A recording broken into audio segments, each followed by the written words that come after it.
And, Absolutely. back in the day, it was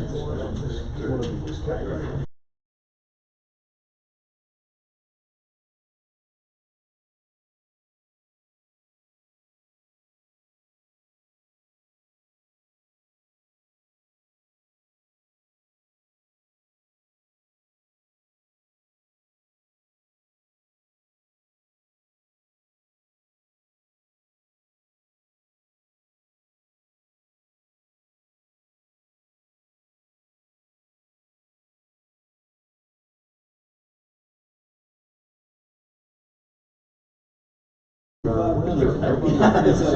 been quiet for a long time.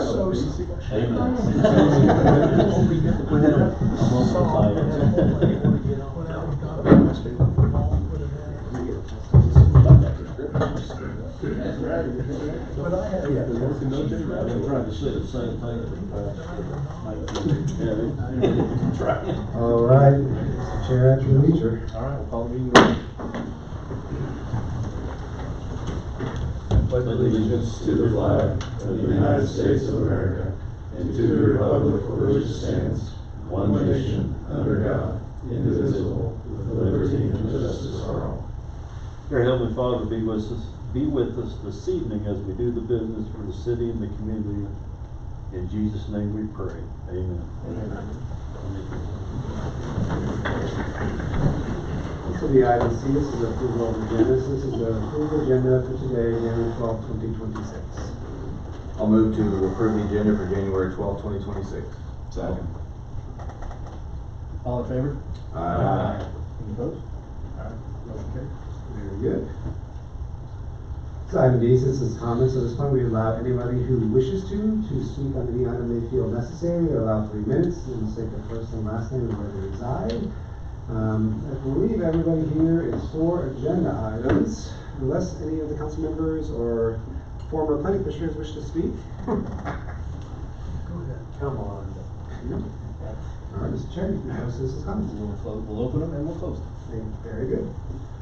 This is item E, consent agenda. This is to approve the minutes from December 8th of 2025. Just as a refresher, we had an agenda layout modification, which you are seeing today. And light industrial facade, changes to the Evans Building Company discussion, and about Flora and Coma, and the comprehensive plan update review. So that's just a review of the minutes from December. I did have one correction. I was not Yes. here for the December. Very good. Looks like that probably snuck in there. Make that correction. Here in spirit.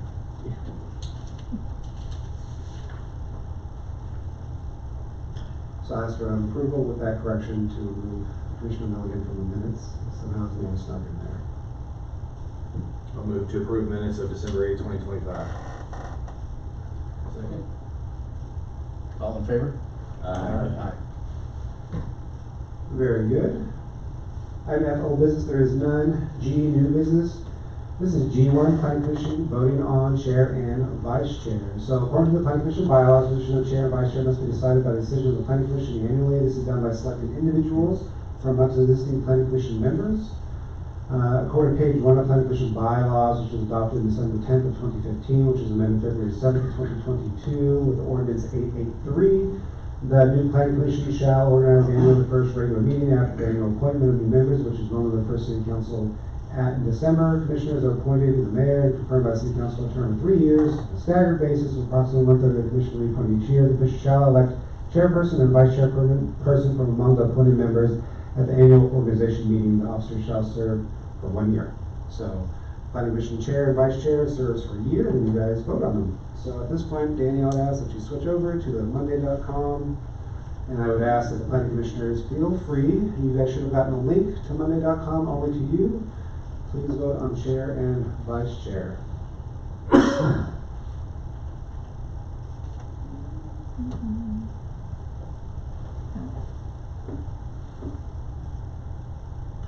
you switch to chair first? I want to see chair first. Thank you. There we go. Let's see, how many votes? 5? Missing 2 votes?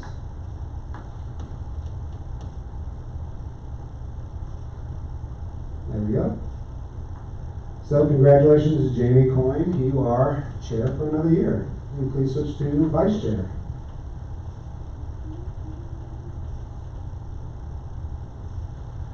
That's still chair, go to vice chair, one more. That's still chair, go to vice chair, one more. There you go. All right, Ryan Walker, congratulations. You are vice chair for another year. So would you guys feel comfortable in serving for another year as vice chair and chair? Congratulations, thank you very much. All right, switch back to the PowerPoint. We'll continue on. Your bank just doubled.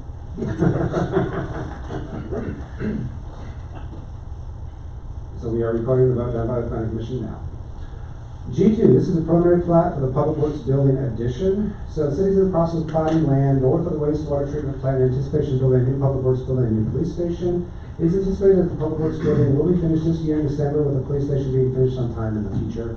The land is being platted, is owned by the city, but since it is unplatted, it needs to go through the formal platting process with a preliminary and a final plat. This item is for review of the preliminary plat, with the final plat to follow on a separate agenda item. So planning commission reviewed a preliminary plat for the future Public Works building, and police station acres are around 18.85. Square feet is around 821,000. There is a FEMA floodplain in that area, which is being taken into account by our city engineer. Evergy has easements recorded are reflected on the plat in that area with overhead power lines. And due to the amount of impervious surface, the city will have to install detention ponds for storm water. So this is the area that's being platted, this purplish area over here. This is 199th. This dash yellow line, this is our city limit, so we're right on the edge there. The wastewater treatment plant is right down here. This is an Evergy substation right over there. So this is the preliminary plat. As you can see, there's a FEMA floodplain that cuts over there in the northwest corner. We are calling out detention areas on the southeast corner and over here, and on the northeast corner to have detention for the amount of impervious surface that we're introducing, which will exceed 1 acre. These are the drainage plan. This is the drainage plan put together by CED. We do have Harlan Foraker as city engineer. He is present if you guys do have any questions for him. The city attorney will have to sign the plat per KSA 12-401, and it is recommended the planning commission approve the preliminary plat for the Goddard Public Works addition. We also have Jason Colley, he's our new public works director right over here. We have Greg Cross, he's our city administrator as well, and Harlan as mentioned. So Harlan, do you want to come speak on this? Yeah. Very good. You want to pull in? Yeah. Green. The green one? Green for the arrow. Okay, okay. Good evening, Mr. Chairman and council members, commission members. I'm Harlan Foraker with Certified Engineering Design, and we've been asked by Hutton Construction to help them with the civil portions of the Goddard Public Works project, and so then it was just also requested to prepare the preliminary and final plat for the Goddard Public Works. So feel free to ask me any questions with regard to the development, as Micah has mentioned there, but consisting of just 2 lots. We do have the drainage plan shown there, and as you can see, there's the floodplain here, and then we're controlling the stormwater discharge by the implementation of 2 detention ponds, one here to handle the present proposed Public Works building, and then this detention pond to handle the future police station, which is in general in this area. I will say we did get a little feedback today from Evergy. Just today we got a letter saying that they would like us to maybe adjust a couple of the utility easements so that we're not within, I think, 25 feet of any of their structures. I think that is something that we can accommodate, and we'll be visiting with Hutton and the future utilities, because we're needing to extend water and then possibly gas, and then communications, obviously from 199th into the site. Those utilities are coming in down in this area, and then there will be also an access drive here with utility easements on that side. But I don't think it's anything insurmountable. It would be something that they've given us a contact person that we need to speak with to kind of work through the details of that.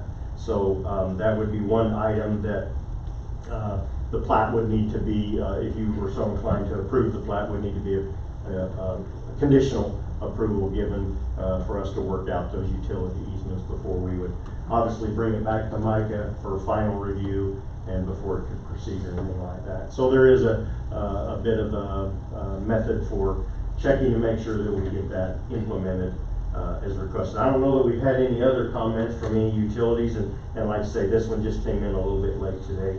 And we can certainly, we've already been talking and notified Hutton, and we think we can take care of it. They have been visiting with Evergy and about some other uses, like what can we do underneath their overhead power lines and that sort of thing. And there's really been no restrictions there. They just want us to keep any future utilities away from their tower poles that they have out there. So that pretty much hits the high points of anything that might be, I guess, controversial perhaps about this, but we are working with Hutton and the site plan, and you'll be seeing the site plan probably very soon, maybe in February, perhaps, so for the Public Works building, so that you can review and comment on that. But this is kind of the first step to getting the plat rolling, so that we can get it on down the road a little bit ahead of the site plan. So I'd be happy to try and answer any questions that you might have on the plat, and if there's any other information I need to provide, I'd be happy to do so. Where's your retention ponds drain into? They're draining to the north? The city, this is the city lagoon. How do I get back to where? It's got a mind of its own. Okay, it might go one more, can we go, oh, well, okay, I'm sorry, go back to that one. Maybe it's Danny. You're the one, you're the I'm thinking there's a gremlin in here. Here's the one detention pond, and here's the other one, and they will be draining onto city property and into the drainage way. The drainage currently comes up the west side of the lagoons. There's a fairly significant drainage ditch, and then it curves like this and up along the west side, and then into a natural drainage way that discharges from the property, I don't know, right about here. That's also where the lagoons and discharge and the wastewater treatment plant. So we'll be taking the water onto Goddard, current Goddard property. So they're gonna put in a lot of blacktop, and there ain't gonna be anything. Right. We're gonna collect that. We already have calculations here. We're gonna collect that increase in runoff, and then we will meter it down to a level at or below. We actually try to be a little conservative and actually restrict the flow a little bit, so that we can say that we're actually discharging it at a lower rate, and that's how we prevent downstream issues, is by restricting the flow from those detention ponds. Thank you. Mm-hmm. So lot 2 is the Public Works building, and then lot 1 would be the future police station? Yes. Mm-hmm. Lot 2 will be totally contained, or the Public Works will be totally, it's positioned roughly in this area is where the building is, because current salt storage is over in this area where the salt storage building is. That Jason, your Public Works director, just recently completed. So the police station isn't designed yet, right? No. There's a general footprint, and that aligns roughly with the from north or from east to west. Its front will typically line up with the Goddard Public Works building, but other than just a concept footprint, it hasn't been no further work has been performed on that. So is it, I guess, but we're plotting the land. We're doing the plot for the police station. So when you're assuming for the drainage easement, are you just assuming the entire lot is paved, and that's how you're? Well, I think we have a footprint of the building to get an idea of how many square foot. Obviously, I think it would be a little bit of an overkill to assume the whole lot's going to be paved, but yes, we've had to make a little bit of an estimation as to the amount of impervious area that we might be adding. But with that footprint, and there might even be an outline of the parking, that might come up. You might be able, that might be presented maybe in February when the site plan comes from Public Works. You might be able to see that. But that's the basis for how we make the calculation of development runoff in that case. So. Thank you. Mm-hmm.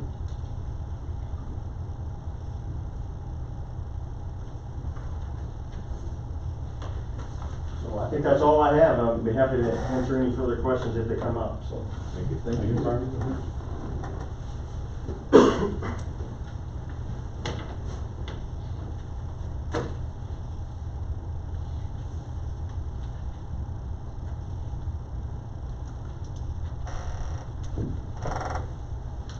So if I understood correctly, we could still vote tonight, but it's gonna come up again because it's changing?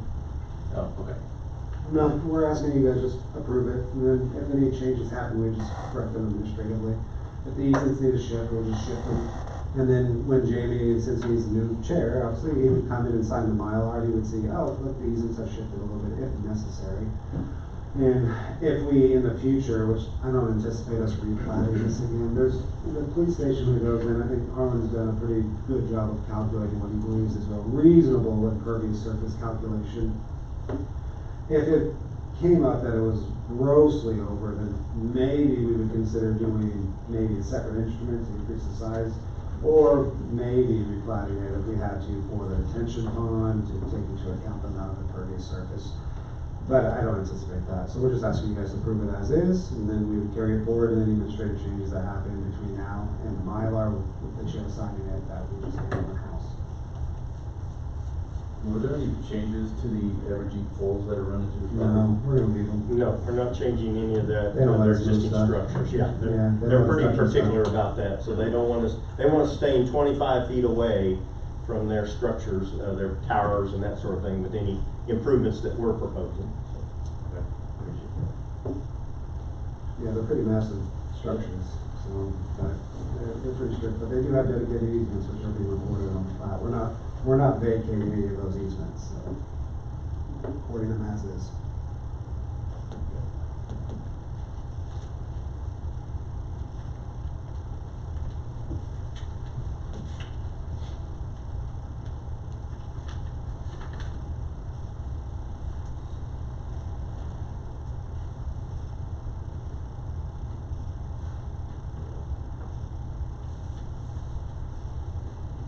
All good. You wanna go here?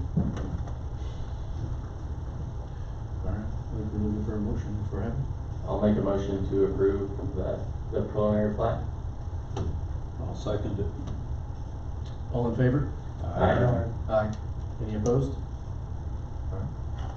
Very good. This is G3. This would be the same thing except the final plat. So once again, city's in the process of platting north of the wastewater treatment plant.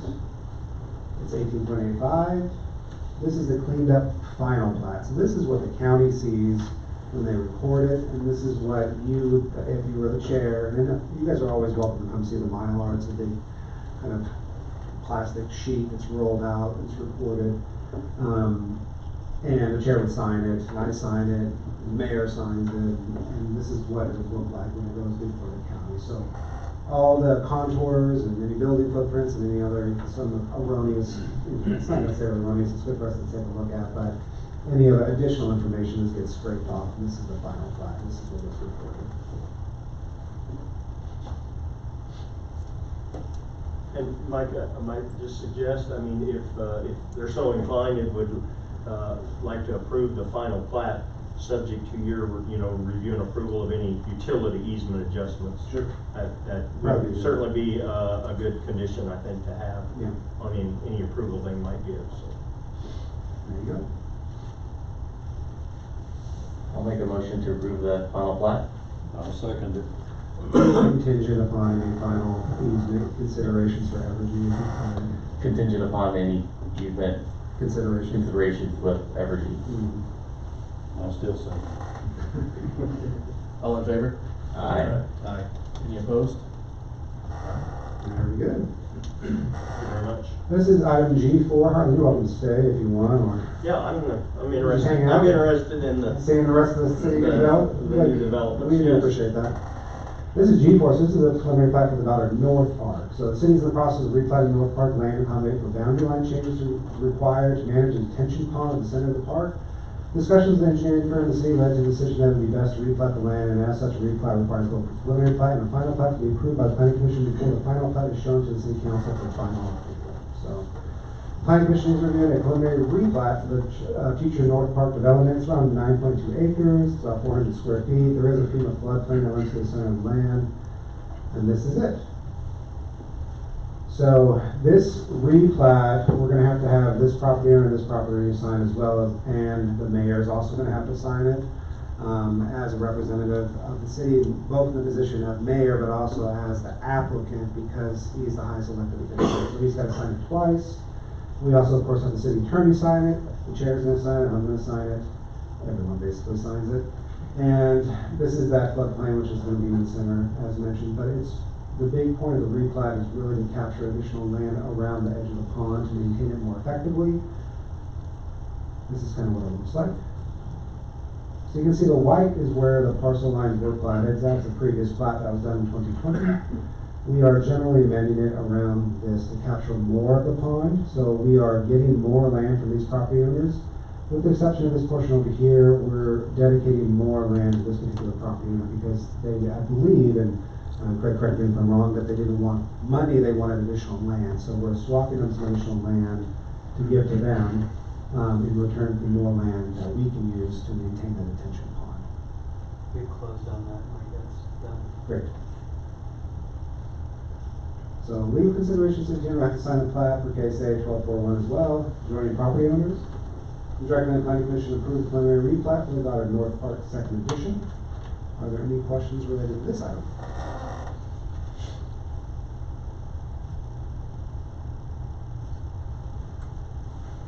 What is the dash line that's going kind of all the way around the pond and then continues to the north? This one over here, this dash line, that's the floodway. Okay. Oh, that's, okay. Yeah. It's kind of hard to see, but you have a solid line, kind of in general improvement area, and then you have the platted line, which is a solid line that's a lighter color, and you have a dash line which shows the floodway. And you can see up here that that floodway easement comes over here from the north side. The water run down to the northeast corner. Does Bachman want to answer that one? Yeah, generally it's flowing up to the north and into Elkridge. Okay. And where does it go from there? There's the detention pond in Elkridge. I don't know where it goes from there though. It keeps going up further north and then eventually it loops back into the cow skin. It kind of. It's a long way around. Yeah, 3 lefts to make a right basically. Okay.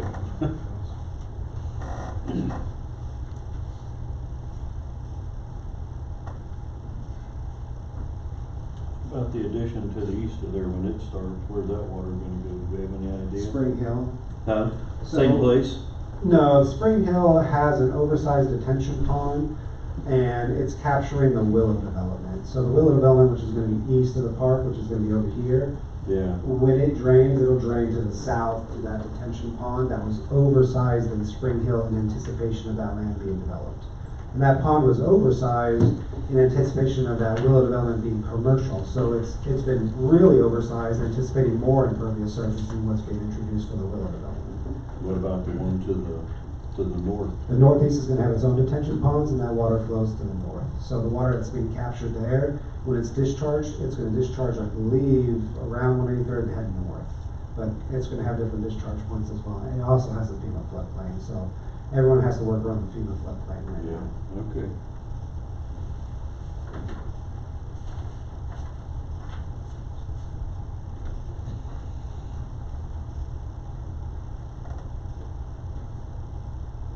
Will you go back one slide to the changes, or the yellow?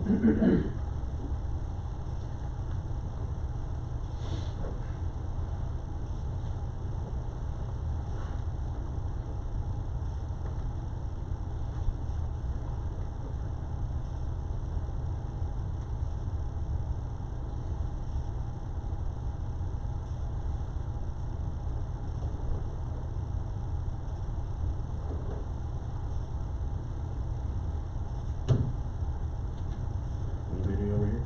Mr. Parkson? I'll make a motion to approve the preliminary plat for Goddard North Park. Second. All in favor? Aye. Aye. Any opposed? Everybody? And this is G5, which is the final plat for Goddard North Park. This is the one that, like I said, would go before the city council for final approval and then recorded with the county. Same. All the additional data has been removed, so now it's blank.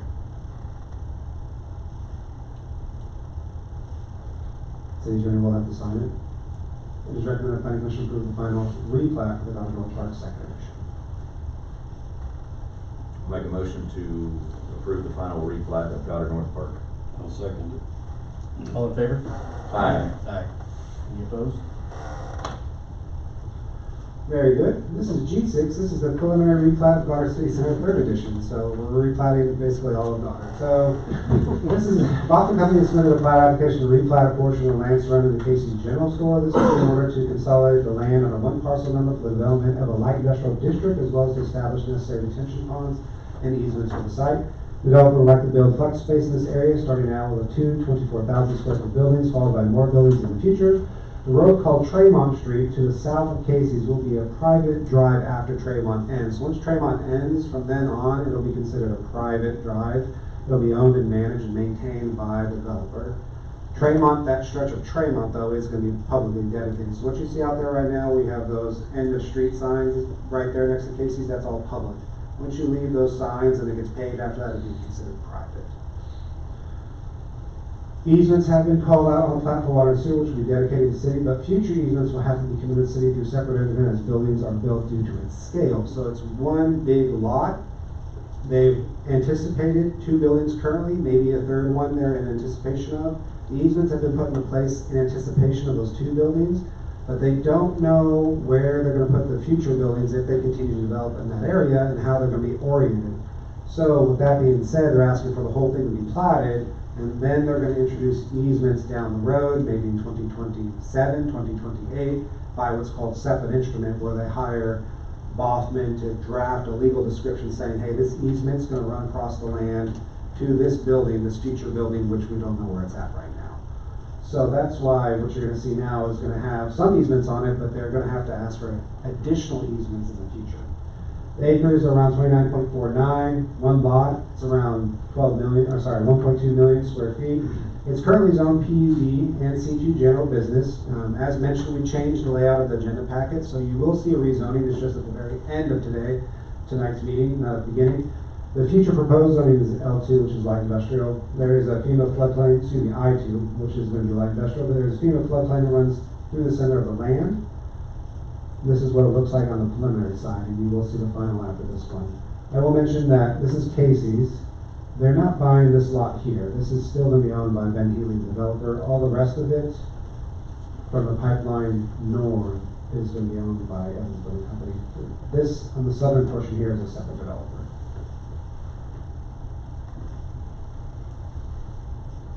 Legally, it's approved as a form. It is recommended the Planning Commission approve the preliminary replat for the Goddard City Center Third Edition. And Bothman is here to answer any questions related to this project. And this is one easement, right? Not 3 separate ones?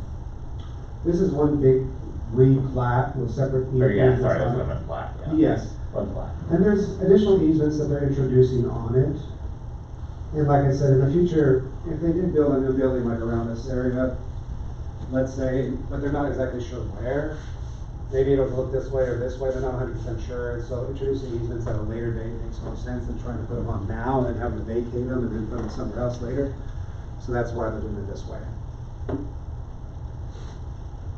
We do have the developer here if you guys do have any questions.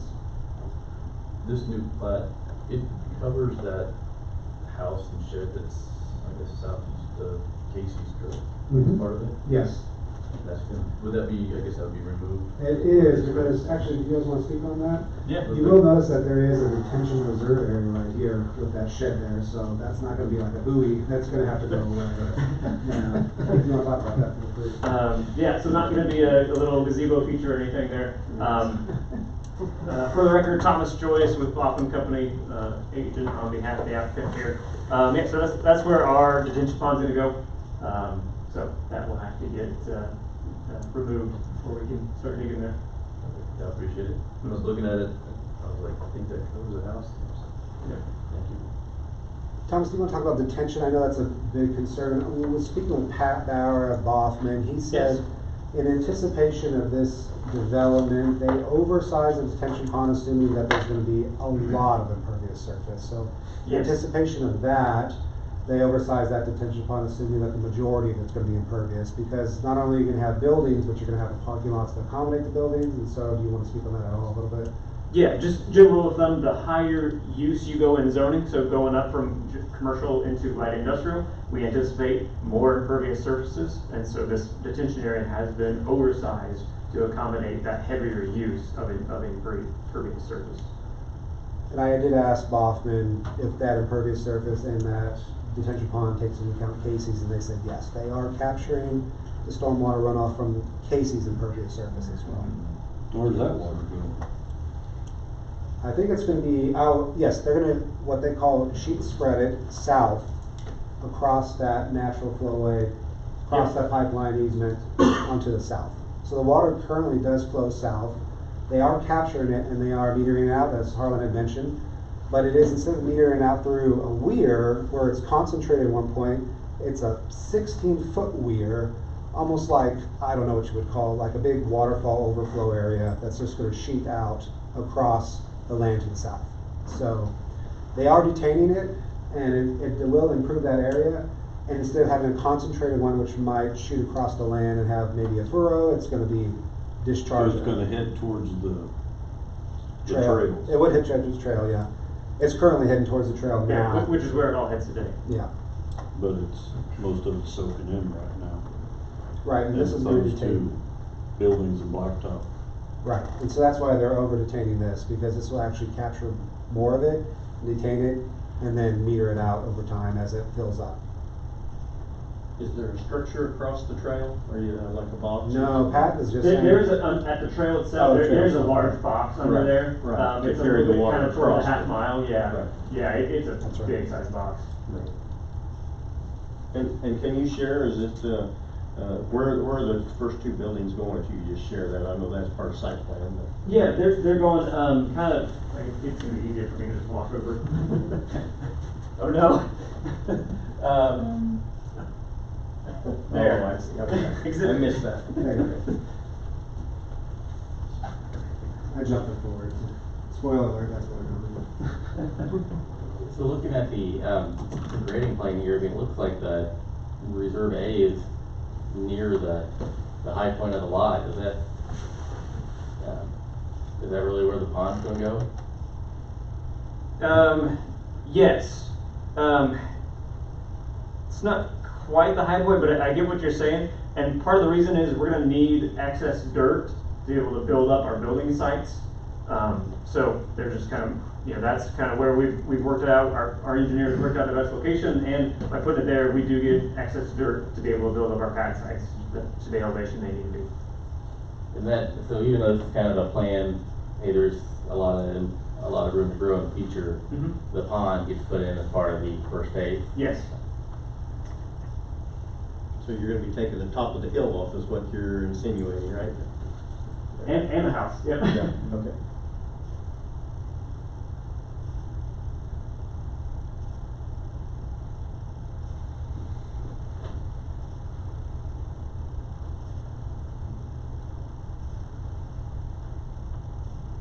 Is there any need to have any kind of access easement recorded going back to where these buildings are? No, with them being just one big lot, and with it being, one owner, it's, similar in a sense, if this were a big, Walmart, Menards, Home Depot, there's not an access easement from the front to get to the back of the store. It's kind of one big owner, one big lot. That makes sense, thank you.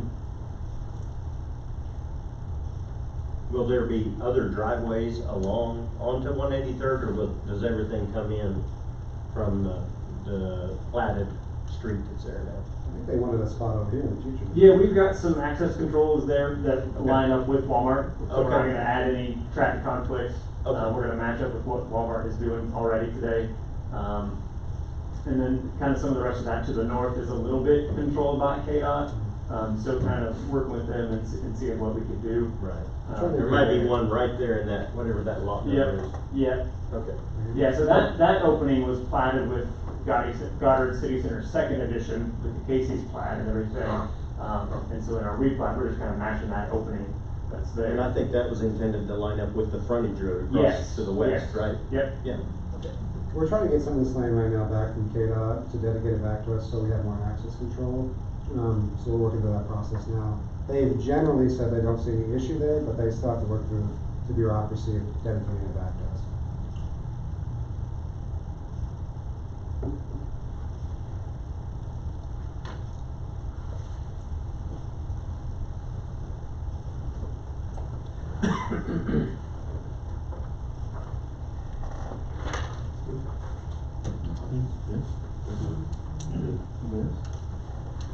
All right, Thank you. thank you. Thank you.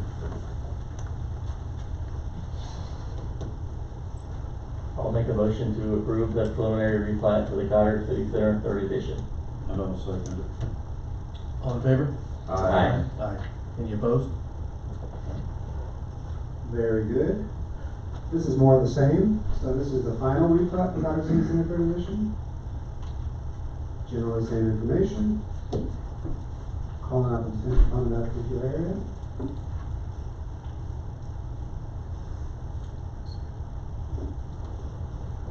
This is the final replat. Make a motion to approve the final replat Goddard City Center third edition. I'll second it. Who's that?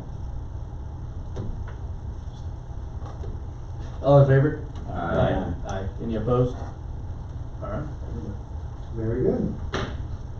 This is the site plan for Evans Building Company. So Evans Building Company, as you know, is trying to create some light industrial flex space around the Casey's. 2 buildings will start out around 24,000 each. Building height is around 28 feet, with a sloped roof ending around 24 feet. They have 120 standard parking spaces, 5 ADA spaces. Total lot coverage so far to date would be around 3.75%.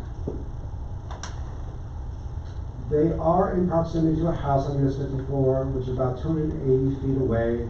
The house is surrounded by trees. Given these factors and the need to keep the building exposed to US 54 staff does not believe a screening plan would be necessary. That's just something for consideration. This is the house in question over here. It is a good distance away from the 2 buildings being proposed, and it is surrounded by trees on that side.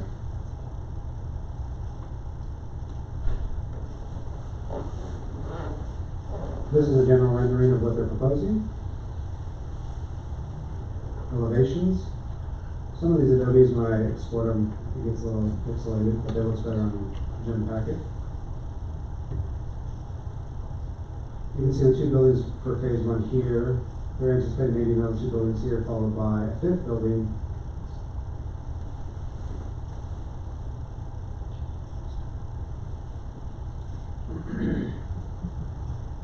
As mentioned, this drive would be public, or private, excuse me, this would be private, public up to this point.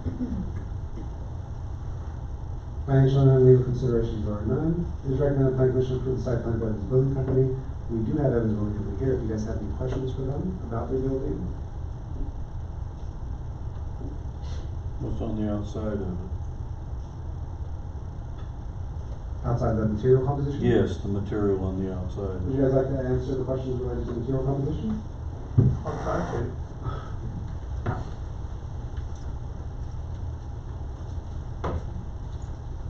I'm sorry, I didn't hear the question.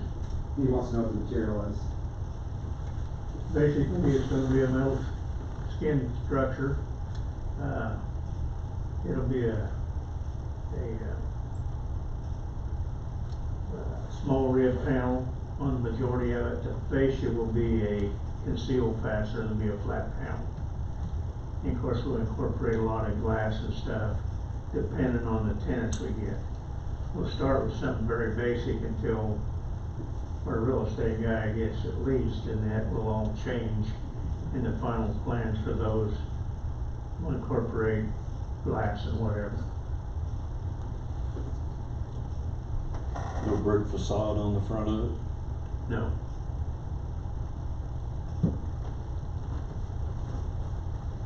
And the other thing is, it's not that we're opposed to some brick, but with it being a spec situation, a whole lot easier to cut an opening in a framed metal panel wall versus masonry.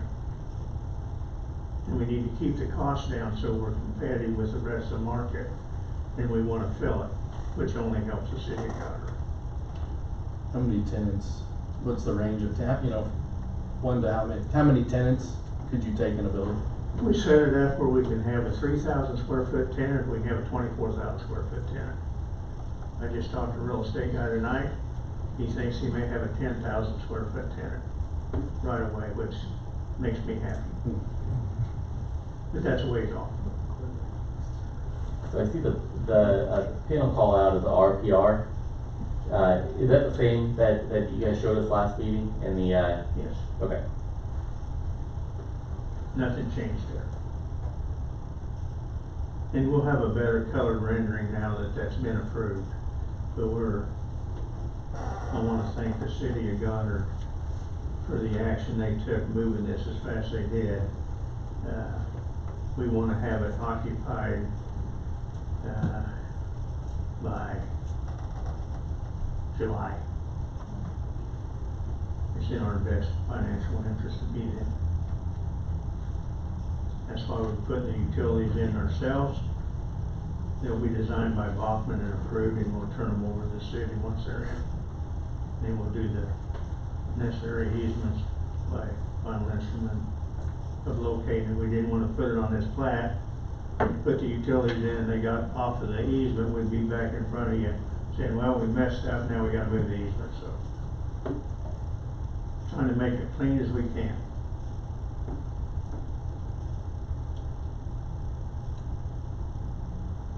I don't know who wasn't here the last time we was up here, but we've been in business since 1962. I've been employed by them for 53 years.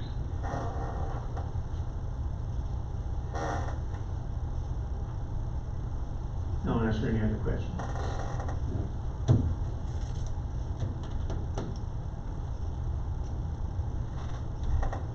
I think it'd be brick on the front of it, like all the other buildings are required. Something other than all metal.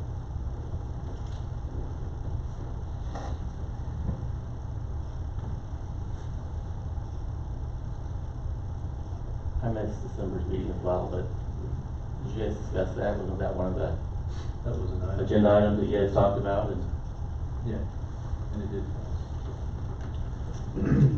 Yeah, we just commented, and everyone was in agreement that was here, that, the multicolored, the look was not just straight metal.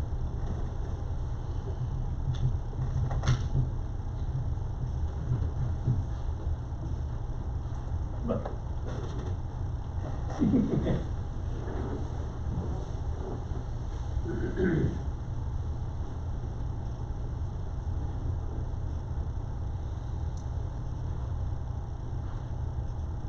in my opinion, it's on the outskirts of town. It is it's not just a normal red panel that you see plain Jane. It is a nice looking profile panel.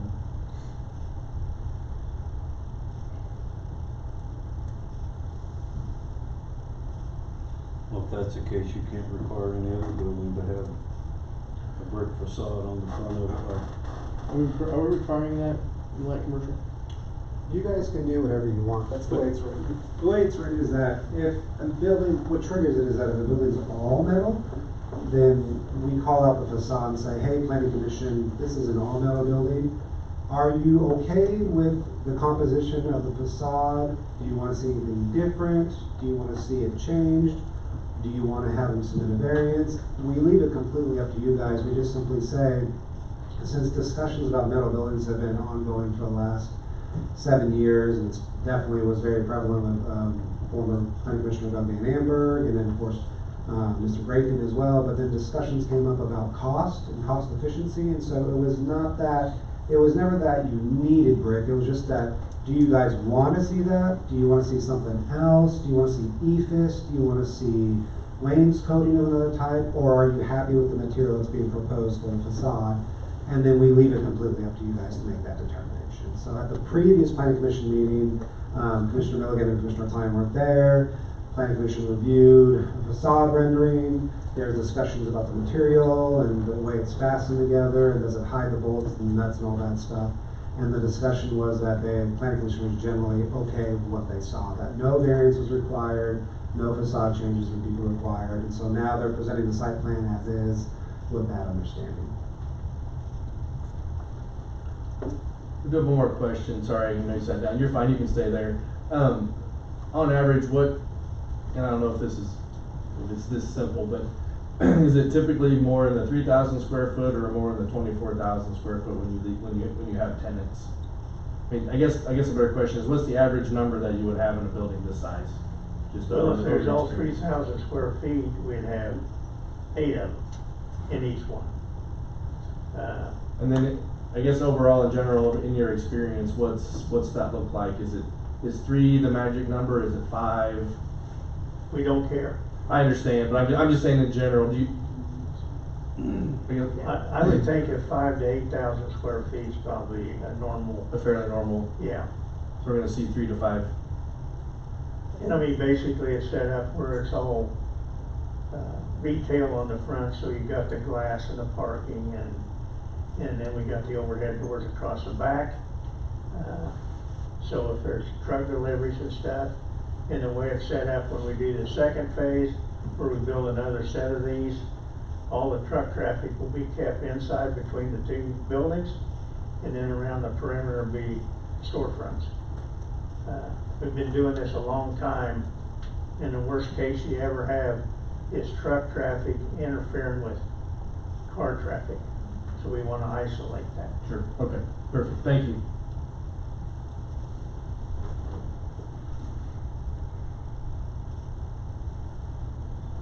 I wish we'd have brought the materials tonight so everybody could see what we're using. But we had that at the last meeting, and I thought that was, No, you're fine.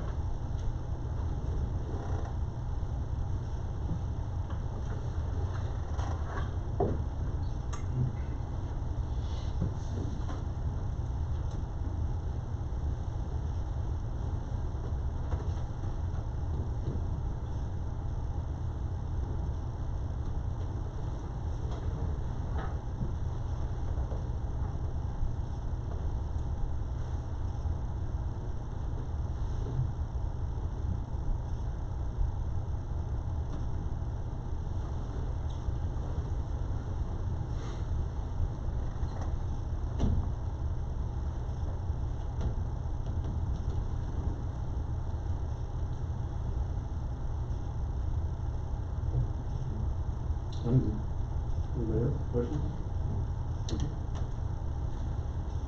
I'll make a motion to approve the site plan for the Evans Building Company.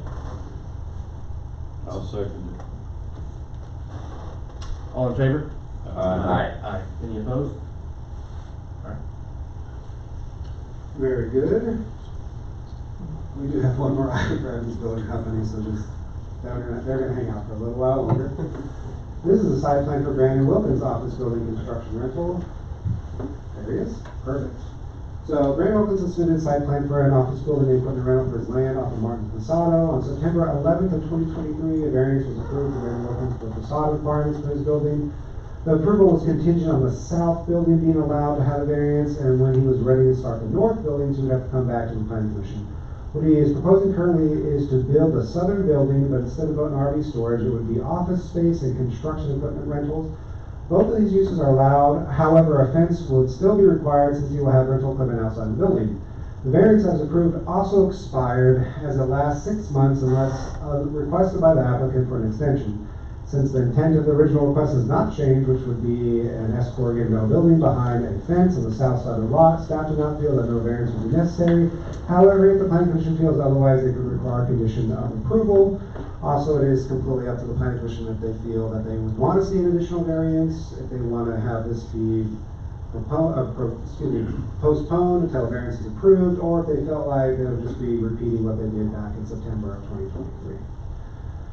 Mr. Wilkins has also been informed that he also needs to screen the property from view. He mentioned he would prefer to have chain link open to viewing for rental purposes, which I informed him that would have to be up to the planning commission if they want to allow that. And then I'm going to read directly from C2 zoning, verbatim, that all businesses servicing storage and display of goods except for the operation of car washes, sales, self-service, gas station, operation of automobile service stations, and truck stops shall be conducted within completely enclosed structures or screened from public view unless approved as a conditional use by the Board of Zoning Appeals. or as part of an application of special or conditional use. It also reads that if the planning commission may, in its discretion, temporarily, permanently waive the requirements for screenings and or landscaping if the adjacent land use in the residential district may not necessitate or benefit from such a requirement, or the adjacent land use may already have provided adequate screening for which additional screening may be duplication, or future land use for adjacent area cannot readily be determined at this time, that upon mutual agreement of the planning commission and the applicant that the requirements may be waived, and the matter reviewed at a specified date in the future. In the meanwhile, the planning commission shall require that either a letter of assurance or covenant be submitted to run with the land, and I won't read the rest. But basically, it says it's up to you guys to make that decision. So, the planning commission is reviewing a site plan for the office space and construction equipment rental off of facade of Martin's, currently zoned general business C2. It is considered, I should mention, still an acceptable use to have office and equipment rental. It's office space and construction equipment rental. It's around 4,800 square feet. It's 24 feet peak to the roof. The lot coverage is 6.5, and these incorporated 5 parking spaces. These are the elevations provided by the applicant, showing the material composition. This is the building that's being proposed today on the southern side of the lots.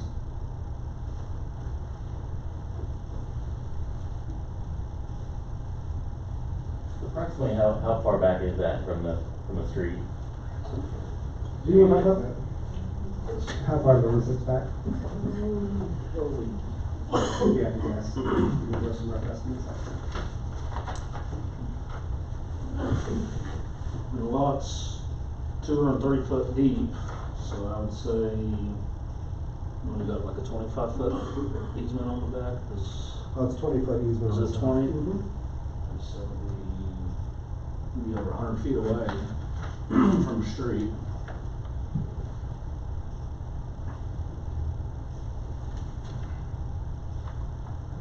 There's 2 questions here, right? One is a variance needed to not have to have, to not meet the facade requirements? And then question B is if screening is required? Yeah, essentially. So there's the two questions are exactly that. So it's a metal building. He had a variance that was approved by planning commission in September of 2023. It expired 6 months later. It's generally the same application. Do you want to see a variance again, knowing that you approved the last one in 2023? Do you feel like the material composition even needs to have a variance? Once again, it comes before you guys. It's an all metal building. It's got a facade, but the facade, what is that blue part? This one. What is this stuff here? Which is a wainscot, so when we see material is the rest of the building. It's metal on metal? Yeah. Yeah, it's metal on metal, so it's still a metal building, which triggers the facade review requirement. So that's a question for you guys. Is this considered acceptable? Is it duplicative if you require another variance again? Once again, it's completely up to you guys. And then, of course, the screening requirement. So, as mentioned, Mr. Wilkins has been informed that he needs to screen it because he's going to have an equipment rental outside the building. If it was all enclosed within the building, he wouldn't need to screen it from the public view. But since there's an equipment rental outside of the building, he needs to screen it from view, unless the planning commission feels like, based on where it's located, its setback, the residential in conjunction on the north side, how much of an impact does it have on the residential area, does it need to be screened from view or not? So I took pictures just to kind of give you guys something to think about. Not advocating one way or another, just simply saying that this is the land, the building would be back here, the fence would be up this area over here, and this is the residential area that would be potentially impacted. Can you go back one? Back to the previous, which lot are we talking about? These Lots? three. Those all three? Yeah, and the building would be on the southeast portion, this one over here. I'm thinking before we wanted to screen, excuse me, the front and the west side. Because Yes. there's already a privacy fence on the east and behind it. That's correct. That's the discussion that happened last, in 2023. Yeah. I think he was proposing chain link with some slats through it, and we had that as a potential option for screening. So now he's asking, since he's changed it now from boat and RV to equipment rental, do you feel like screening is still necessary given its impact? And I said it's up to planning commission. So does it have to be replatted in the road plat since there's a building across the plat line? No, it joins it. Once you have it, it's already joined continuously. Sometimes we require people to do what's called boundary line adjustment to kind of consolidate them. It's not necessarily a requirement. It's definitely done for tax purposes, so you don't have to pay taxes on 3 separate lots, but that's not necessarily a requirement.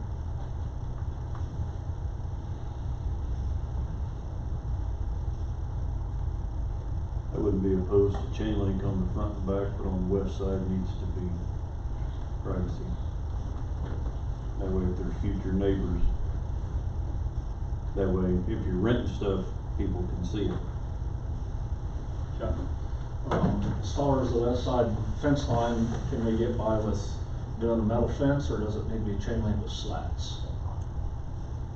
I was thinking wood fence. A wood fence? Yeah. Okay. But then last time we was gonna do just a regular metal fence. If you Oh, like. you're gonna put up a metal one? Mhm.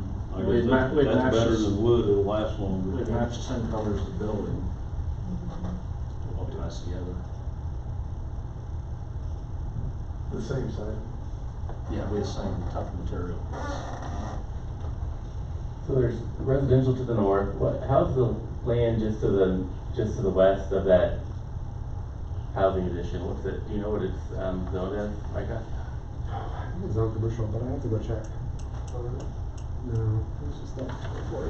Yeah, I can find out. Those on Sharon's land. Yeah. Let me take a look real quick.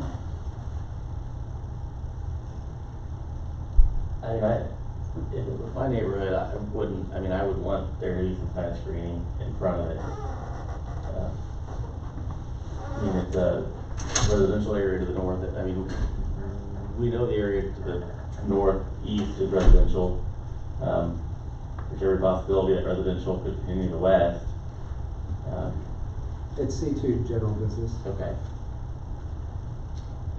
You know, the homes do have nice fences and such, and then the building next to the 3 lots to the east there, it has a nice wood fence.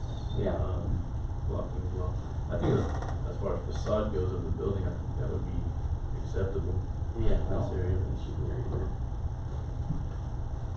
What's your thinking? I mean, you don't face Kellogg. Why the chain link? So you can see in. Me personally, I think the chain link fences is, barbed wire on top's gonna look a lot more nicer than a chain link fence with plastic slats in it. To me, that looks like a salvage yard. But why chain link over something you can't see through? That way people can see what we've got. Kind of advertisement. Park our equipment up front, close to that chain link fence, and people can see what we have. What kind of equipment are you talking? Rental equipment like skid loaders, excavators, stuff like How tall is the fence? that. 6 foot. 6? Yeah. With the 6 foot plus your cantilever with the barbed wire on yeah. it? The cantilevers with the straight wire on Yep. it? Yeah. That's another thing I'd like to have the barbed wire top on it, it's more security. That's what I was meaning. Yeah, more people can jump a regular fence. Right. Well, I see some of that, it's like Canada. Yep. That's what And we then did. it's got the wire, barbed wire on Mhm. it, I think. Mike, in your experience, do you see any issue from the residential property value perspective? I mean, anything there that would? I'm not an appraiser, so I can tell you definitively. Sure. I will say, we generally know, we know that it's zoned commercial, so it's probably not gonna, his western neighbor is probably not going to be residential, but it's very likely that his northern neighbor is gonna be continuation of the existing residential. Having discussions with Mr. Dwayne Dugan, we know the commercial lots to the north are probably not gonna stay commercial. He's probably gonna wanna downzone to residential, so there's gonna be more residential over there. So that's just something to take about for future consideration. I mean, it would be very difficult to ascertain that just from looking at zoning, but the developer did say, hey, we want to downzone everything west of the duplexes for future residential as a potential possibility, and so there would be more residential in that area just as a consideration. But I can't speculate on appraised value, not being an appraiser myself. How many drives are you gonna have in and out of it? Just 1, 2? I'd do the far west drive that's already there, and the far east, and then I was gonna leave that center one alone. What That way about? we have an entrance and an exit. Okay. What about in the center on either side of those? some green screening of some kind, some plants or, On the outside of the fence? yes, on the outside of the fence. Yeah, if you wanna do some type of shrubbery or something. Yeah, To dress it up a makes it a little little, bit. little more aesthetic. Yeah, we could do something like that. That's my idea. So I guess let's do this. Mr. Parks, what do you wanna see? Well, so just discussions of the past, with like the Wayne's Code, you've requested that somebody does either like an architectural metal or, masonry. So I don't know if there's any potential to do that here. I'm not opposed to the chain link fence being open. I think the slats do kind of, downgrade it a little bit. It looks nice up front and then kinda, Yeah, I mean, a chain link fence isn't great by any means, but I think when you add the slats to it, I'd almost rather see chain link over the, metal siding. on the fence. west side as well. Yeah. Yeah, I don't think we gain anything there. And I think it does start to look like a salvage yard if you put an opaque screen around it that's not like, masonry or concrete or something like that, so. I would think, in my mind, chain link around it, barbed wire kinda, that might be a little kinda like a prison, look to it. If there's any chance of maybe on the north side and the west side of the building doing a brick, wainscot or an architectural metal, something that's not the corrugated. Evans has changed that, there are two buildings to an architectural metal, it's just got a smoother look to it and it looks a little more, appealing, so. Yeah. That's just opinion, so. Okay. Mr. Reed, what do you think? Would there be any benefit to having the building up closer to the front and then the storage in the back? I know people won't get their eyes on the equipment, but I don't know if that would be more pleasing. I was gonna push the building to the back corner as much as possible to open up as much space, parking space, whatnot. People turning around inside, it'll be a lot easier to do it all in front of the building than driving around the building. What about wrought iron instead of chain link? That would accomplish the same goal of being able to see through it, but would look a lot nicer than chain link. Not safe.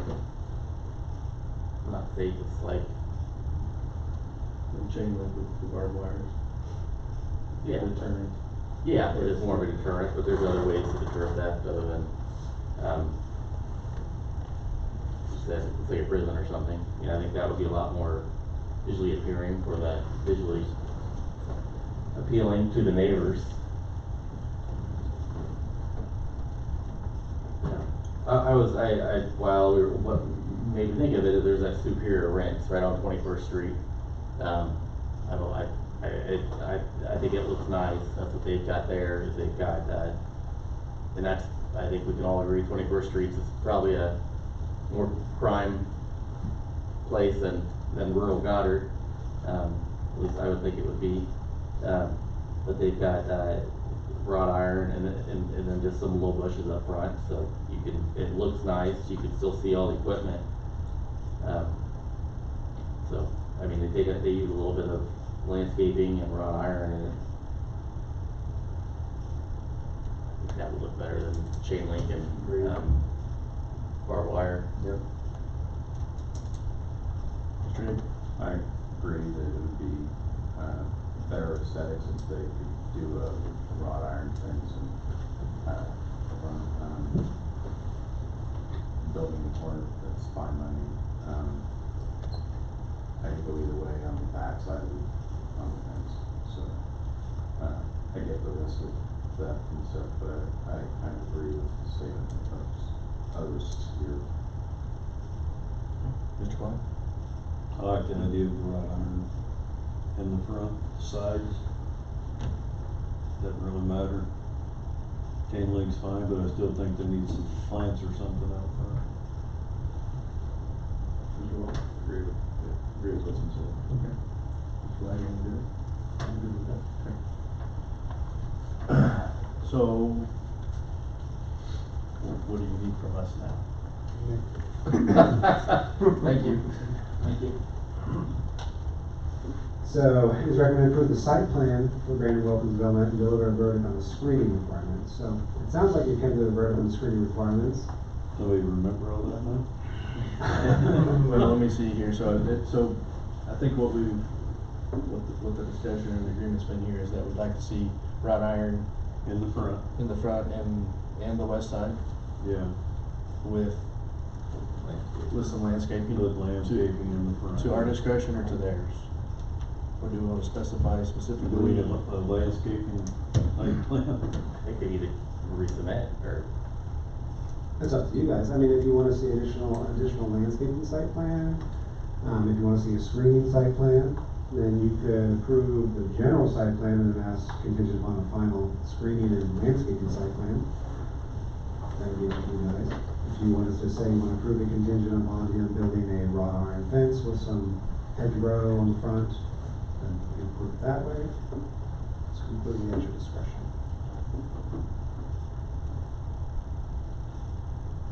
We took out the landscape requirements.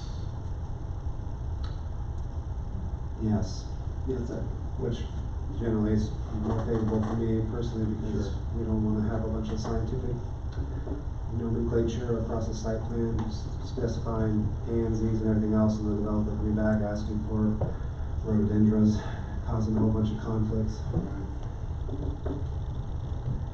So, I don't see how we can request the landscape. I don't want to. I think the wrought iron is a great idea. Yeah. And then with contingent that the building is fine, how they propose the building, because it's sitting back. I think that was a motion. right, well, can we discuss that more? I don't know, I guess what's the reasoning you can't ask for bushes?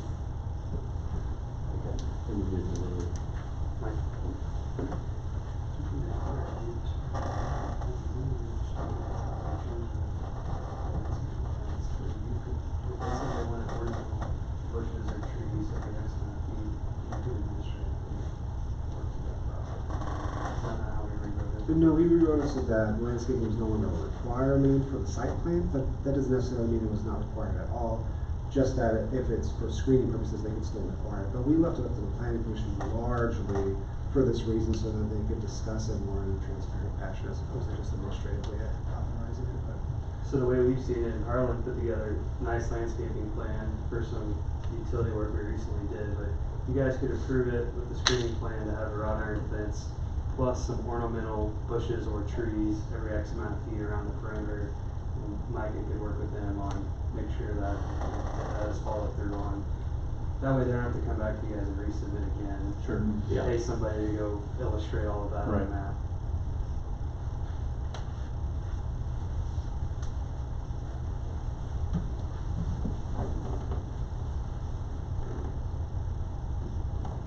Are you ready for a motion?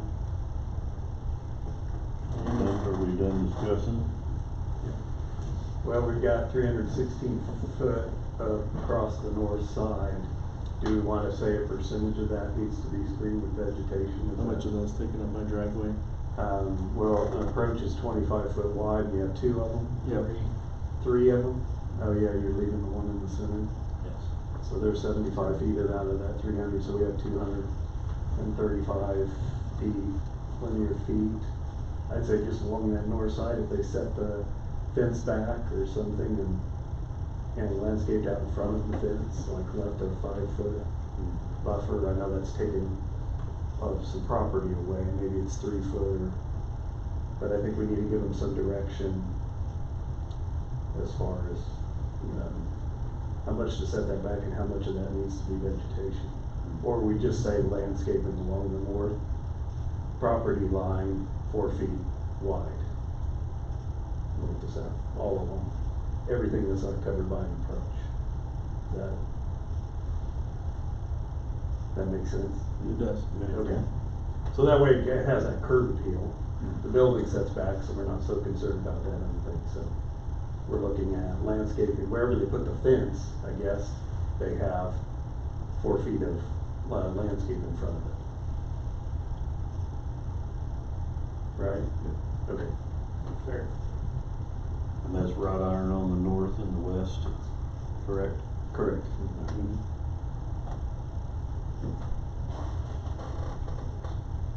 Now someone just has to say it out loud. You were trying to Okay, I'll make the motion. Come on, Justin. So, we vote to approve the site plan on the contingent that, no variance is required for the building to be metal panels. Agree with that, so that's part of the motion. And then also that, the fence on the north and the west be wrought iron. And that, the north side of the property have, vegetation across 100% of the front where there is not drives. I'll second it. All in favor? Aye. Aye. Any opposed? Very good. Loud and clear? All right. Colleague, have any questions about that? You're welcome to stay for the rest of the night. If not, have a good one. All right, thank you.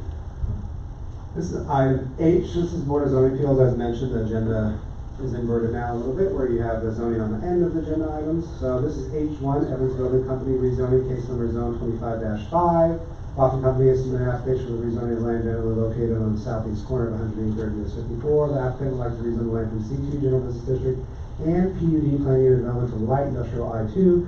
The reason for the rezoning is for light industrial flex spaces released to tenants on a case-by-case basis ranging from commercial to industrial type land uses.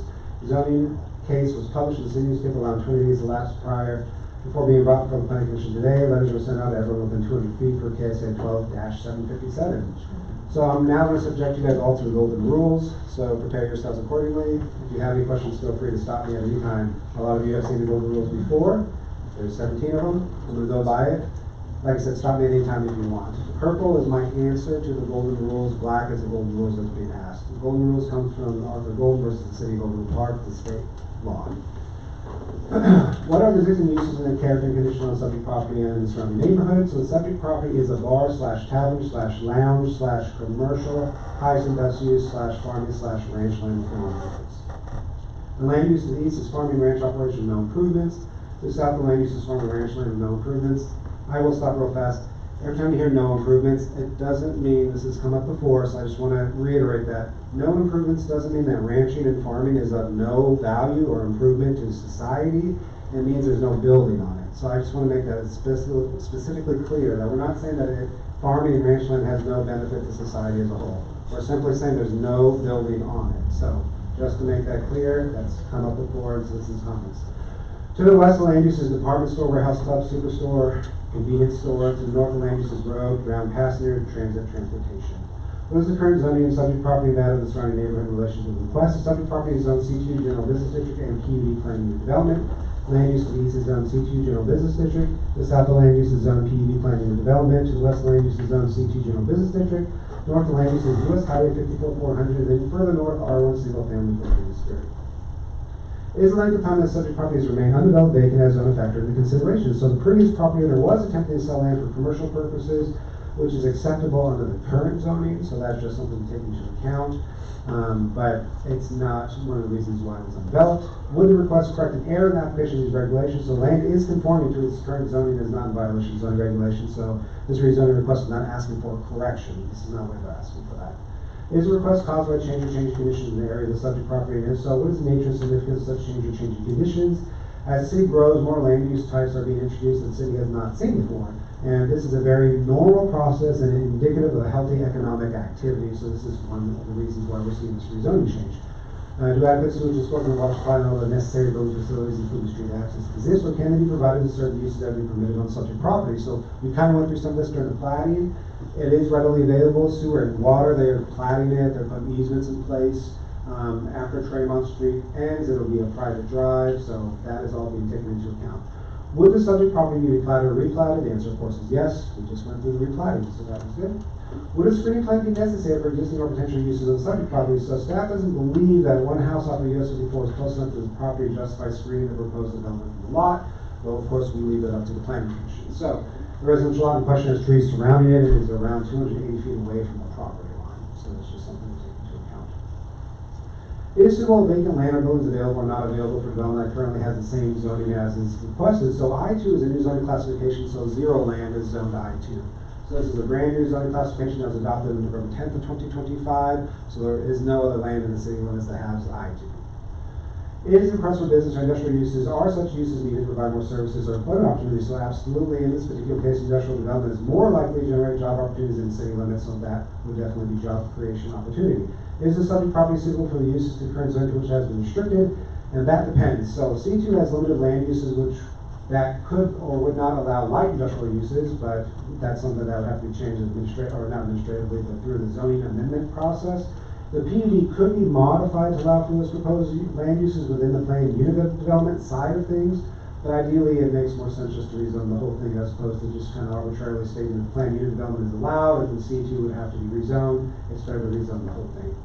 To what extent would the removal of restrictions, i.e. the approval of the zoning request, detrimentally affect other property in the neighborhood? So it is uncertain what neighborhood effects it could have at this time given its location because it's next to a Casey's, a Walmart, vacant land, and a dilapidated house on 54, which was had a fire accident at one point.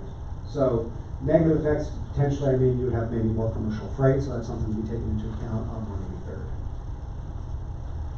Would the request be consistent with the purpose of zoning district classification, intent, and purposes of these regulations? So under Article 4.111, the district established for the purpose of accommodating moderate intensity manufacturing, industrial, commercial, and supplementary land uses. Staff believes the development is in conformance with the zoning district purposes. Article 1.101, the purposes as follows. These regulations intend to serve the following: to promote public health, safety, morals, comfort, general welfare, and protect and control the status of development or new developments. To establish a variety of zoning district classifications according to use of land and buildings with varying intensities, uses, and standards, whose interrelationships of boundary zones form a compatible pattern of land uses and buffer areas which handle value of each zone. To regulate and restrict the location, use, and appearance of building structures and land use within each district and be zoned for residential, commercial, industrial, and other purposes, including floodplains. To regulate and restrict height, number of stories, and size of buildings and structures, including the distance from any lot line or street right of way, the percentage of each lot that may be occupied by buildings and other structures, the size of yards, courts, and other open spaces. To protect property and historical values and conserve energy and natural resources. To provide adequate light and air and acceptable noise levels. To avoid undue concentration of population and vehicular traffic and prevent overcrowding. The use of land and public facilities. To facilitate the adequate provision of transportation, water supplies, sewage disposal, schools, parks, and other public improvements. To provide adequate public notice on proposed changes in these regulations and zoning maps, an opportunity to be heard on such zoning matters. To establish and provide procedures for the Board of Zoning Appeals to consider appeals, variances, and conditional uses as exceptions, and to implement the goals, policies, and proposals of the comprehensive plan for the zoning jurisdiction. And staff does believe that this development is in conformance with the intent and purposes of the subdivision regulations. Is the request in conformance with the comprehensive plan as a further enhancement and implementation of the plan? So the city is currently revising the comprehensive plan, as you guys are aware. The current one had a 10-year life cycle. Staff will use the existing comprehensive plan for these questions, as obviously we don't have a new one. So page 61 of the comprehensive plan, and I read verbatim: industrial growth. The long-range land use forecast indicates the potential for up to 188 acres or more of additional industrial development during the planning period. The bulk of this expansion is expected to occur via the major travelways where high-grade access can be available and adjacent to existing areas of similar developments such as the existing industrial park. It should be the policy of the community to designate the established areas appropriate for industrial expansion and guide such expansion towards the planned growth with regard for transportation access for the extension of community services. Future industrial development should be encouraged in a manner which will minimize potential for land use conflict in the future and adverse impacts to surrounding residential development. The future land use map shows this area as commercial and single-family residential. The residential classification was largely due to residential houses that existed at the time, two of which have since been torn down. So there's only one house left in that area that was designated as single-family. The rest of it was zoned commercial as a future land use. What is the nature of the support or opposition to the request? So, general support comes in the desire to increase the tax base for the city as well as diversify the creation of jobs, and there has been no voiced opposition, and I haven't heard anyone call or ask or email me voicing any opposition to this study request. Is there any information or are there recommendations on this request available from professional persons and persons with related expertise which would be helpful in this evaluation? So I'm going to read directly from the New Mexico State University as it relates to economic base analysis, which I think is a great review for looking at this particular zoning, considering that it's for industrial. Economic base analysis assumes the local economy can be divided into two major sectors, basic and non-basic. The basic sector is made up of those local businesses that produce goods and services sold to consumers outside of the community or region. Economic base analysis assumes that sales of basic firms are dependent almost entirely on export markets. For example, Intel's facility in New Mexico sells to consumers located all over the world. Their sales to consumers in New Mexico are negligible compared to their total sales outside of New Mexico. The non-basic sector, on the other hand, is composed of those firms that produce goods and services that are sold and consumed locally. Almost all local businesses, such as hairdressers, dentists, restaurants, and drugstores, can be categorized as non-basic because they depend almost entirely on local market sales. And so, when you're dealing with industrial in particular, and what's being proposed at a building company, even though we don't know exactly who the tenants are, there is a high probability, I wouldn't say high probability, but there's a good chance, I would say, that some of the tenants are going to have what's called bolts in the ground. So you might have some manufacturing, you might have somebody who's going to be having goods and services that are exported to people outside of just Goddard. So they're not just going to be servicing locally, they might be exporting products that they're manufacturing outside of the city limits of Goddard, and then they receive dollars back, which they use to pay the salary of their staff, and then that staff salaries get spent within the city limits of Goddard. And so that's one of the good reasons why we consider light industrial and why it's a consideration for the rezoning. By comparison, does relative gain to the public health, safety, general welfare outweigh the loss in property value or the hardship imposed upon the applicant by not approving the request? So, staff doesn't believe there's a significant impact on public health, safety, or general welfare. We do typically provide common arguments against rebuttals for rezonings for two-family and multifamily, but didn't feel it necessary for this particular rezoning since it's for industrial, not for multifamily. So, that is the golden rules. This is the property being considered for rezoning. As mentioned, Casey's is over here. This lot is not purchased by Evans Building Company. It is not being considered for rezoning. So it will stay planned unit development. Everything south of here will stay planned unit development. It's under a different owner. There is a small publication cost of a public hearing and ordinance after consideration by the City Council. Legally, it is approved as a form. It is recommended the Planning Commission Chair have the Planning Commission Chair open up the public hearing, receive comments, close the public hearing, and then approve the rezone application, case number zone 25-5. As mentioned, Boston is here as agent for the applicant, and Evans Building Company is right behind us. So, at this point, Mr. Chair, I would recommend opening up the public hearing. We will open up the public hearing. Great. And all these people are already generally. We will close the public hearing. Very good. And then deliberation, questions for Boston or Evans Building Company or for staff?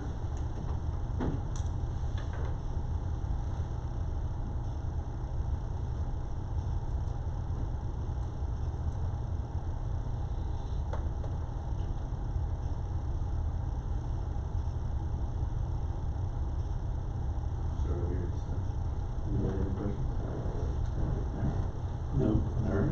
No.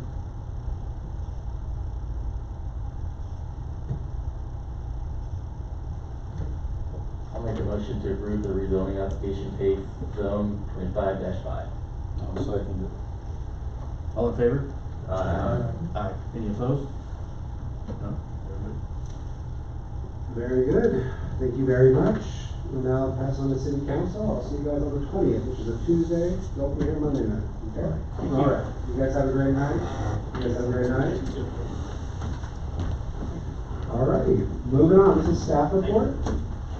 So this is I-1. This is comprehensive plan update. The comprehensive plan of the City of Goddard expired at the end of 2025. At 2 to 7, City Council approved a request for proposals during November 3rd, 2025 meeting to hire a new consulting firm to assist the city in writing a new 10-year comprehensive plan. The RFP is made available to the public on November 4th, 2025, and proposals from interested firms will be due to the city by December 5th, 2025.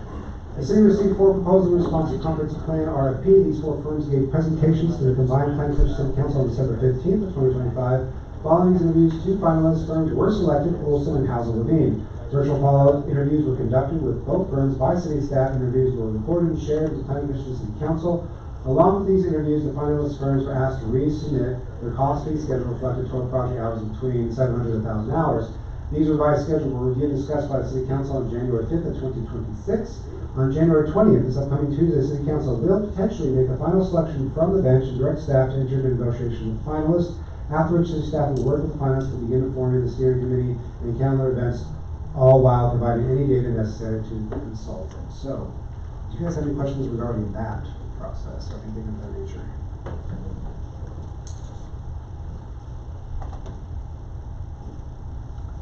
Very good. Are we allowed to ask the finalists? Finalists, who they Which are? two? Huh? It's Hazel and Olson. So I was, I'm sorry. Yeah, Hazel, Levine, and Olson, according, just generally speaking, based on review from planning commission, on city staff, and council, the council decided that Hazel and Olson were definitely the finalists that they wanted to see. After which, like I said, they modified their proposals, and there's some discussion on January 5th. It is recorded on our YouTube page, so if you guys want to see how council deliberated and looked at Hazel and Olson and discussed it on January 5th, feel free. Ideally, they will decide on the 20th, but it's completely up to them. Item J, planning commissioner comments. Mr. Clark? Okay, I think we set a precedent. Are we still on? We're still live. Yeah. We haven't adjourned yet. Okay. So with the landscape and the screening and all that, now that we've taken out the landscape, it'd be kind of hard to cherry pick who's required to submit landscaping and who's not. I don't know how to get that, back in if we're gonna start asking people. Or is it just a screening issue that we need to address, and fencing and screening? It's completely up to you guys. The reason I don't feel like it necessarily has to be a cherry pick situation where you say, hey, we allow one person to do it, everybody has to do it, because there's geographically specific cases where it might merit it, and another geographically specific cases where it wouldn't merit it. Or is it the zoning of that property that merits landscaping as opposed to not? So if it's more industrial, maybe it might not be required, but something more commercial. Really, I think it's more in proximity to residential than more than anything else. Okay. I mean, So it's a screening issue is what we're. I think so. You're speaking specifically with the Wilkins property and the site plan as you're talking Correct. about. Yeah. Yeah. That one was a closer proximity to Cloverleaf. The only thing that's close to Evans Building Company, for example, is the Casey's. So there's no requirement for screening in that particular case. So if we're adjacent to residential, then It seems to make then more we're gonna sense. request a landscape plan. Yeah. Okay. And that's well within your Okay. purview. You can table site plans, you can ask for additional requirements. The only thing you have to be aware of course, is that if somebody's aggrieved, if an applicant's aggrieved by a decision of the planning commission, they can protest before the city council. They're allowed to do that. They can't do that with variances or conditional use permits, but they can do that with site plans. That's just the way subdivision regulations are written. Sure, I just want us to have kind of a. Cohesion? Yes. We're doing this because you're building next to residential or across the street from residential, so that we sort of lean that, they know we're gonna lean that way. I think it's a fair assessment, especially given that we know Mr. Newton has repeatedly said to me specifically that they want to downzone their commercial side on the west part of Cloverleaf to allow for more residential. So you know there's gonna be more residential right across from Mr. Wilkins. So that screening with the wrought iron and the landscaping is very reasonable. If Mr. Wilkins was on the, south side of Casey's, no screening necessary. That's right. So we just needed a way to regulate it. Yes. I guess Making that decision. the second part of that question I would ask then though is, if Cloverleaf didn't exist, but we knew it was coming, or we knew it was zoned residential, should we plan for that, or should we base it on the current situation? Totally up to you guys. I understand, I guess Didn't I'm really just challenging, Right. do we wanna go that far as to say, well, it's planned residential, We So just we're need gonna to be consider that? consistent about it. that's what I'm asking. Just the consistency. Just be consistent. Or is it, is it based on what's to come, or is it based on what we see at the moment? Yeah, cause you can't go back. No, So- but it could easily, that's why I'm wondering, cause I know that that's the plan for that across there now, but it could easily stay commercial. I very well could. Very We well don't could. know. But there are duplexes that are still considered residential, so he is across from duplexes. No, currently, I just meant, if we came across a situation where Yep. the property across the street was planned residential, but nothing had started, would we have required them to put up any kind of landscaping? If it was green field, would we have said, great, go with chain link? Yeah. I know. So that's why I just Case asked the by question. case. It's almost It like, is, it's but if we're almost gonna- like there's areas within the city Right. that you would have a landscape, if you're, if you kind of fall inside of this, you would be required to have a landscape plan. Yeah, We would just have to come up with those areas and then follow that. Right, and either way, I guess I'm not opposed to the thought of the future development either, because if, put a chain link fence there, that might change their mind, versus if you make it aesthetically pleasing, they're still, Right. I mean, you could come up with many scenarios Yeah. where you would do this one versus that one, or vice versa. I just was trying to see how far we wanted to take it if we're gonna try to just do a verbal in this situation. So I think to your point, if there's the potential for residential, even if we don't know, that's not gonna, and that's not gonna deter, even if it stays industrial, commercial, whatever. But it could deter residential down the road, if that is. Vice versa, yeah. So since we kind of went that direction, if there's potential for being adjacent to residential, we would request, if you're gonna put up a fence, it's wrought iron and submit a landscaping plan. Wrought iron or wood, something not chain link, I think we could pick, we could have, Yeah, the wood, I mean, I understand, but wood Yeah, still. wood fences are very residential, but they kind of, Over very, time. very long. Yeah, over time, they deteriorate. On a commercial property. I'm okay if we go with wrought iron, I'm just. I would say that. I mean, the wrought iron fences aren't all wrought iron anymore. Right. They make PVC and aluminum and, Sure. they're not 5 times the cost of a chain link fence anymore. So, I don't think, I think we just pick a direction like wrought iron. Yeah. I like what you said there at the end. Yeah, I think That, it's up to you guys. I like. I know, like the I'm just throwback trying to you get guys. something so that we're consistent, so. But does it need to be official, or can we just have the verbal, obviously. if we're gonna change Unless you it- guys wanted to actually see an amendment to the subdivision regulations, but it's, as Mr. Park was saying, it's almost site specific, there's certain areas, but I'm not sure if I could identify all those areas where it would be applicable, so it would be on a case by case. I mean, you could mention maybe in the comprehensive plan, Yes. even mentioning ideas where there's Okay. future development, commercial and whatnot, be like, over in these particular areas, they will be screened in such a way from residential development with wrought iron. And so you could call out certain areas within the future land use map and the comprehensive plan, which says screening will be required, it'll be wrought iron, we will require a site plan for landscaping, that type of thing. That's a great idea. But for us, for right now, somebody comes in and they're adjacent to a residential neighborhood, Or future, We're or requiring currently it. zoned residential. we'll lean towards requiring a landscape plan and wrought iron fence. Yeah, So we're consistent with what we did with that. Correct. Yeah, I think that makes Right. sense, yeah. Okay. Okay. I will convey that, of course. I was gonna say, yeah, and then if that gets presented, you can say that to them up front. Yes, if they're adjoining, if anybody's adjacent, usually, there's requirements, if they're next to, commercial, like I said, next to residential, it varies, but if it's next to Casey's, there's no screening necessary, next to Walmart, there's screening necessary. Next to Seasons, yeah, screening necessary, and then we'll be said, you're gonna have to submit a landscaping plan, and it's gonna have to be screened with wrought iron, which is, not really a screen, but landscaping's gonna act as a screen, which is acceptable. If you're gonna put up a fence, then Yes. it would need to be Wrought iron. Wrought iron consistently, right? consistent. Yeah. Yeah, anything adjacent to a residential neighborhood that you're gonna put up a fence. It'll be wrought iron. If you're not putting up a fence, you still have to provide the landscape plan. And then I guess if that's a strong requirement for the screening aspect of it too, which we could put in a comprehensive plan. There always needs to be provision in there for them to escape from that requirement. And that escape requirement would be, do they submit a variance? Is that acceptable? Oh, sure, okay, yeah. Maybe that's something we. Yeah, if it's undue hardship, I know what you're saying. Yeah. I know what you're saying.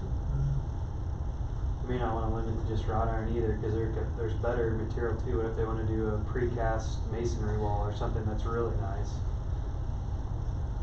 I'd rather become the wrought iron capital. I would too. I would too.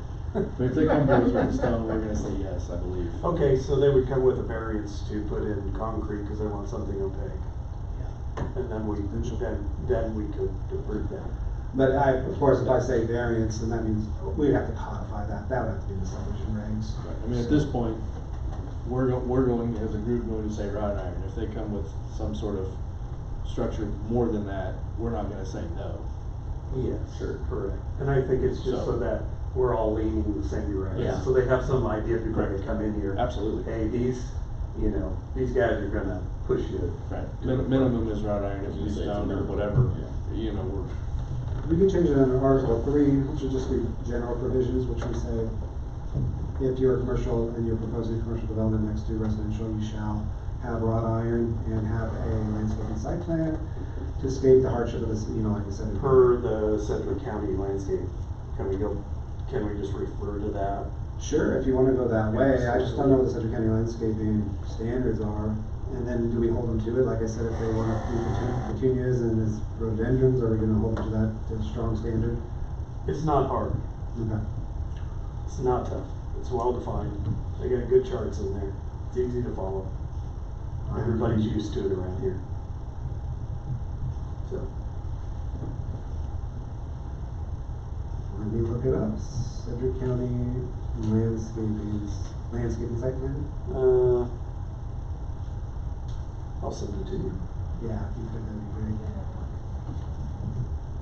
Okay. Sherry, anything? This is great. I think in the 2 years or so I've been on the planning commission, this was one of the better discussions we've had. Thank you guys. Thank you. I was gonna say the same thing, I thought this is interesting, I feel like I'm learning something. Appreciate you guys. I have nothing to add. I make a motion, we adjourn. Second. Who's that? All good? All in favor? Aye. Any opposed?